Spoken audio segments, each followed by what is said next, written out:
मिथ्या कलिरभूतेशा तदर्थे तरसचेतसा अहं पूर्वं न त्वमिति प्रभो। पहले मैं पीऊंगा। आपस में दैत्य लड़ने लगे और लड़ते लड़ते 4 स्थानों पर गए, हरिद्वार, नासिक, उज्जैन और प्रयागराज, और चारों स्थानों पर अमृत की बूंदें झलक गई घड़े में से। और जिस नक्षत्र में झलकी उस नक्षत्र में आज भी 3-3 साल के अंतराल में चारों स्थानों पर कुंभ का पर्व होता है, कुंभ का मेला लगता है।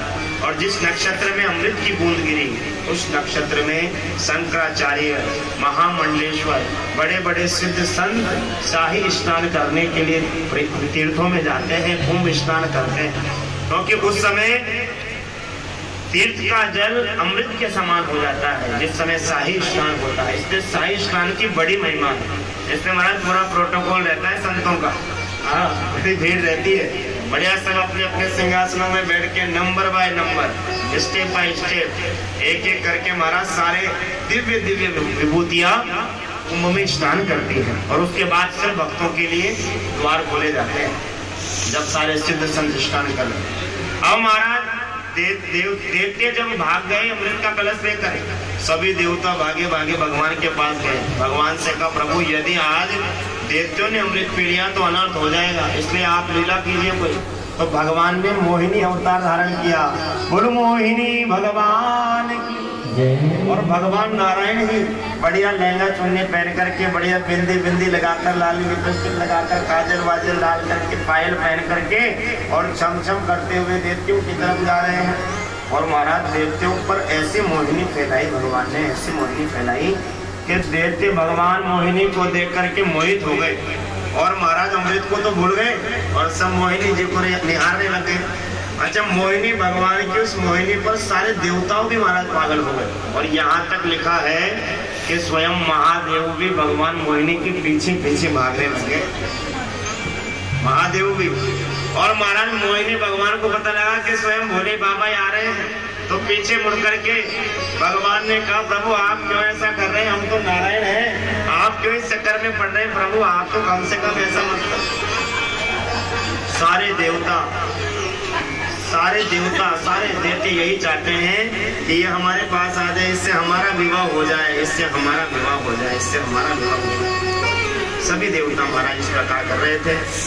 एक देवता ऐसा था जो महाराज मोहिनी भगवान को पत्नी की दृष्टि से नहीं देख रहा था, काम की दृष्टि से नहीं देख रहा था। एक देवता ऐसा था जो भगवान को वात्सल्य भाव से देख रहा था। ये मेरी पुत्री बन गया है, ऐसी यदि मेरी पुत्री होती तो मेरा जीवन संवर जाता। और वह देवता और कोई नहीं, वह देवता थे सूर्य नारायण। और सूर्य नारायण ही अगले जन्म में एक वृष भानु बने। भानु कहते हैं सूर्य को, वृष भानु बने। और वृष भानु जी का मन हुआ था ना मोहिनी भगवान का। आपने सुना होगा कि राधा कृष्ण अलग अलग नहीं, एक ही है। राधा जी स्वयं भगवान का ही स्वरूप है, तो वो मोहिनी स्वरूप ही आज भगवान ने कृपा करके वृष भानु जी के यहाँ पर पुत्री के रूप में प्रकट कर दिया। और वह मोहिनी अवतार ही राधा रानी के रूप में वृष भानु जी के यहाँ पर प्रकट हुई। इसकी कथा आपको आगे सुनाएंगे, बड़ी सुंदर कथा है जब चरित्र आएगा। तो महाराज समुद्र मंथन हुआ और सभी देवते झगड़ने लगे। मोहिनी भगवान आए, मोहिनी भगवान ने मोहिनी फैलाई, सभी महाराज मोहिनी भगवान को देखने लगे। भगवान मोहिनी ने कहा, क्यों लड़ रहे हो? तो देवताओं ने कहा कि हमने समुद्र मंथन किया, अमृत प्रकट हुआ और इसलिए लड़ रहे हैं कि पहले मैं क्यों। लेकिन अब ऐसा लग रहा है कि आपके हाथ से हम इस अमृत को पिए। भगवान ने कहा, देखो मैं किसे ज्यादा पिलाऊं, किसे कम पिलाऊं, कोई भी बीच में बोलेगा नहीं।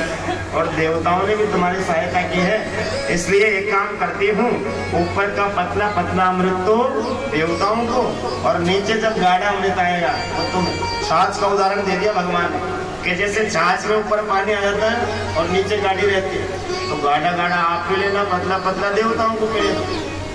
भगवान की मोहिनी में आ गए देवतिया और पंक्ति लगाई, एक देवताओं की एक देवतियों की।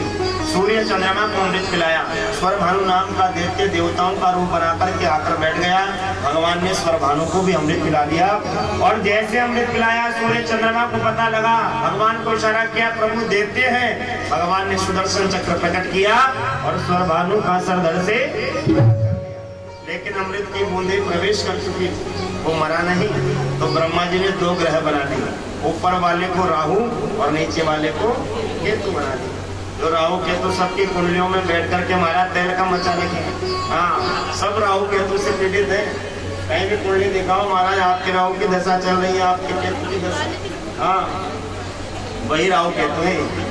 तो महाराज अमृत की बूंदे जाने के कारण मरे नहीं। तो ब्रह्मा जी ने कहा भैया अमर हो गए तो कुछ तो करना पड़ेगा, तो इन्हें ग्रह बना दो। तो 2 ग्रहों का निर्माण हो गया। पहले 7 ही ग्रह थे, 2 ग्रह बनने के बाद 9 ग्रह हो गए। और महाराज